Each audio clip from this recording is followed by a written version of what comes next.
Here are 4 neuroscience-based tips to improve critical thinking by someone who likes to study neuroscience for fun. First is to consider the opposite side of an argument, and the reason for this is that it engages the prefrontal cortex and creates natural flexibility. And the prefrontal cortex is responsible for suppressing biases, logical reasoning, evaluating evidence, and whatnot. When you engage your prefrontal cortex, instead of letting the amygdala dictate your responses, then you're able to become a better critical thinker. Second is to reduce your amygdala activation in order to think more logically. And the reason for this is that strong emotions can hijack your ability to think reasonably and use your prefrontal cortex, and your amygdala is going to be overactivated during this time.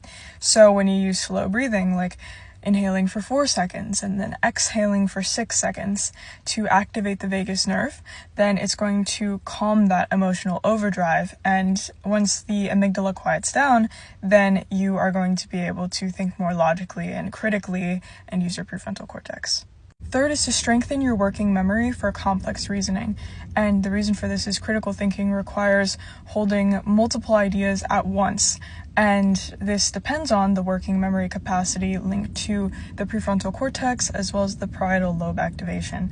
And if you do things like mental math without a calculator, or any activities that track patterns of letters, numbers, anything like that, or even summarize what you've read in your own words before moving on, it's going to allow you to be able to strengthen that working memory. Fourth is sleep integration. The hippocampus and neocortex replay information during deep sleep. Without sleep, the prefrontal cortex weakens, and people rely more on gut impulses rather than being able to think logically and critically.